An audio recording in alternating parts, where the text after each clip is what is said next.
Alright, what's up YouTube?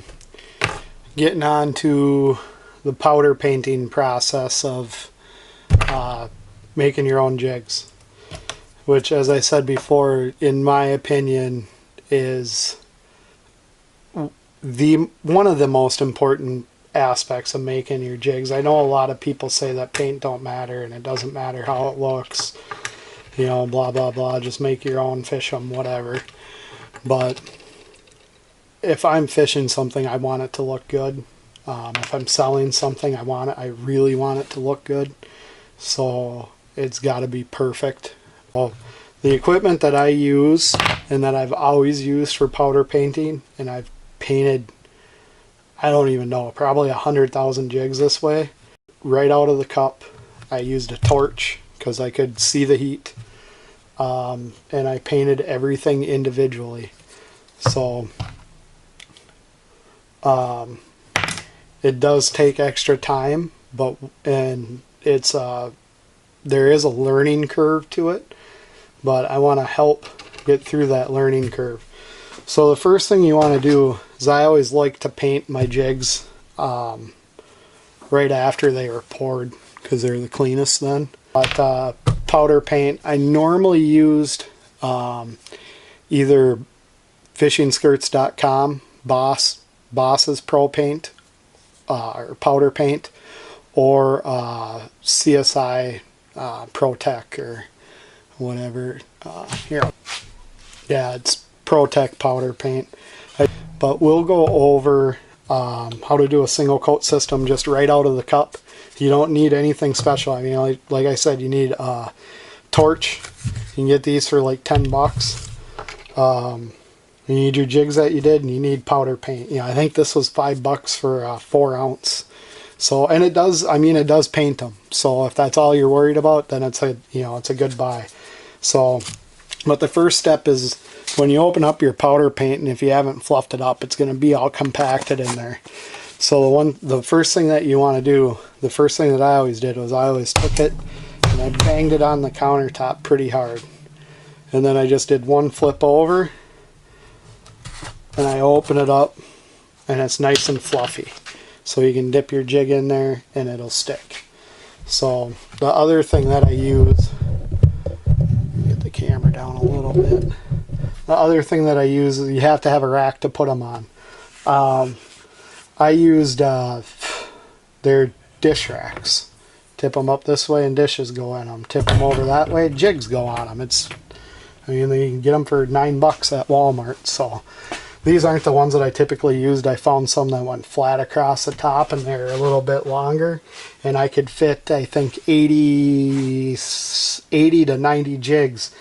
And you just place a jig on each, wherever there's a corner, and the jig can't slide. These ones are a little bit smaller. They work great for my purpose now. So, that's, I mean, that's all the equipment you need to paint jigs. It's like $25 max in equipment. Basically, you light your torch, and I don't turn it all the way on, just enough so I can see the flame. When I hold the jig, I want you to see this. I don't hold the eyelet of the jig in the flame. That's really important. You don't want paint in the eyelet. You don't want paint gunking up in the eyelet. So when I put the jig through the flame, you can see it just kind of changed color a little bit. It wasn't quite hot enough. Not quite hot enough, but I'd rather have it too cool than too hot. Alright, now that's the look that you're going for. You don't want to heat the jig up so much that when you pull the jig out of the powder coat, it instantly flashes and it turns glossy. You don't want that. That will happen in the microwave, or not in the microwave, in the stove when you're baking it. If you put these in the microwave, you're going to have big issues. But that will happen in the stove. That paint will flash and then cure, and it will flow out. This paint really doesn't flow out that great, but Pro-Tec flows out really great. And what you want when you're powder coating is you want as little paint on there as possible. You want the thinnest coat of paint that you can possibly get. Some jigs are harder than others to not hold the hook eye in there, but you can see this is an exposed hook eye, so you got a lot of, you know, the hook eye is huge, so you're not going to gunk that up. But you kind of hold the jig sideways so it doesn't get the hook eye in there. And when you're doing this, you'll see the jig turn shiny. It goes from kind of a dull to a shine. Once it gets that shine on it, and I'm not very good at timing right now because I haven't done this in a while, but once it gets that shine on it, it's maybe a second longer that you want to hold the jig. You just want the jig just hot enough so that the paint adheres to it. So now I'm going to show you the two color system. And this is to do like a top and bottom color, or you can get really creative with it. And turn that off. You just use a simple makeup brush. You do the first step just as I said on the, you do the first step the exact same. Perfect. So we're going to go through the same exact step on the first step. Get it hot, just hot enough for the paint to stick.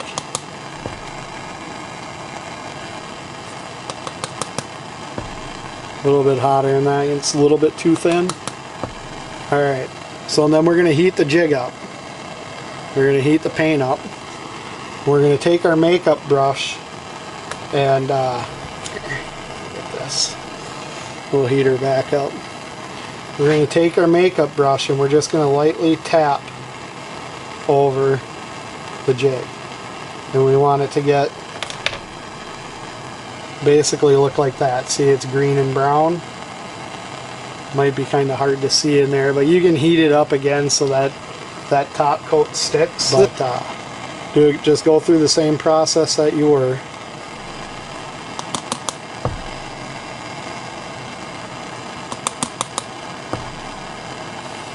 Perfect. And then we're going to heat the jig up so the tapped paint, you just take your brush and you dip it in there and just lightly tap it over the jig.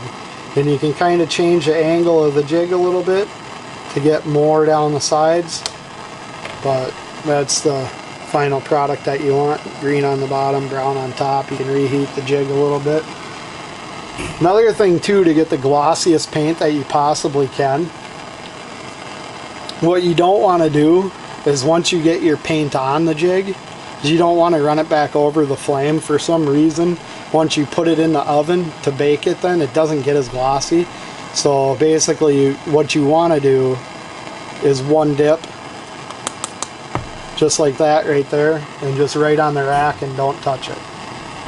Because that jig will probably turn out looking better than any of the ones we did, just simply because my timing is off. I haven't done this in a while, but see, it got hot right there. Oh, a little bit too cool.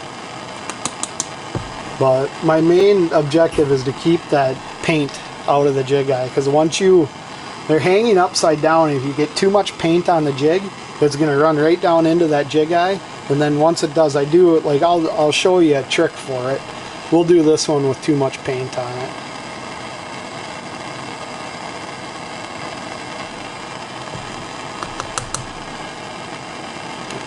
Probably not enough.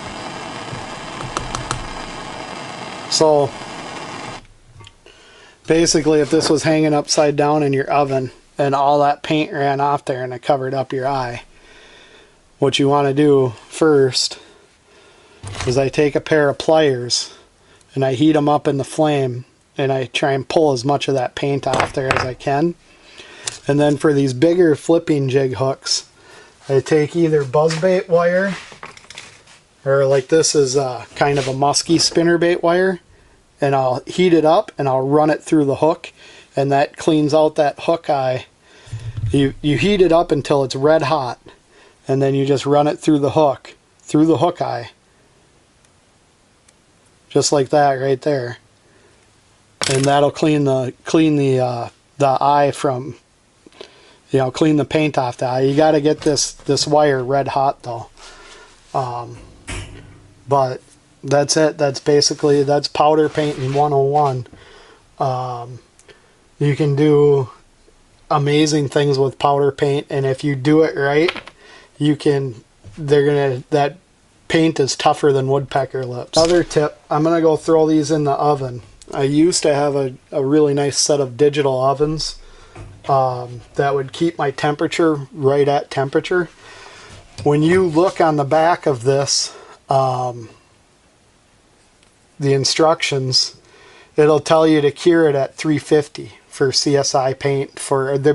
They all say 350, and it says for 20 minutes at 350 for cure. What I do for cure was at like 375, 380 in a digital oven. I don't think you want to go much above that, but 375, 380. And in order to test that, basically preheat your oven, throw a thermometer in there and see what it's at. You know, your oven might be off 5 to 10 degrees. If it's too high, then you might, turn your oven down to 370, 365, whatever. But a good oven won't fluctuate much from that. And if you did this right, you shouldn't get any drips. But if you're new at powder painting, do not put these in your wife's oven or your home oven. Because what happens is if you got too much paint on one, like this one right here, it will run off of there and it will drip down. And anything you cook after that will frickin' taste like powder paint. And it's not good. And your wife will be just pissed. Believe me, I know. So I've got a new oven in there that I'm about to go throw them in. But what I do is I put a cookie sheet underneath there and then air out the oven. And I know that she's going to, come in the kitchen and ask me what the hell I'm doing. But I'm just going to say, oh, I'm baking jigs.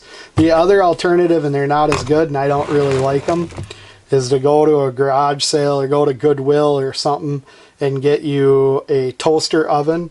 You can't use these bigger racks when you do it, but you can build a rack for a toaster oven. And if you're just doing your own jigs, you can build a rack that you can put 20, 30 jigs on, slide it into a toaster oven. The reason that I don't like a toaster oven is for the simple fact that they don't hold temperature real well. They might fluctuate up and down 30, 40, 50 degrees when they, before it kicks back on, and they're not well insulated. They don't really, they're fine for, cooking a frickin' corn dog in, but if you want your paint to be right and for it to hold on and stuff, you want it in an oven at 375 degrees, and you don't want the temperature fluctuating up and down, wild temperature swings. So if you do put them in a regular oven, don't open the door, don't do it, because all that does is cool everything off and it screws up the curing process. So if you want your paint to be as tough as possible, then, just follow these steps, and once you get it down, you'll be amazed at how tough this paint can be. So what we're going to do is we're going to go bake these and then stop this video, and the next video will be on basically how to tie a jig skirt. Let's see if I remember. It's been a while since I've tied a jig skirt, but I'll also show you, my tricks for weed guard and so on and so forth. We'll see if we can even find glue for the weed guards. But oh, that wasn't on the whole time. But we will we'll get on to the next video right after this. Thanks for watching.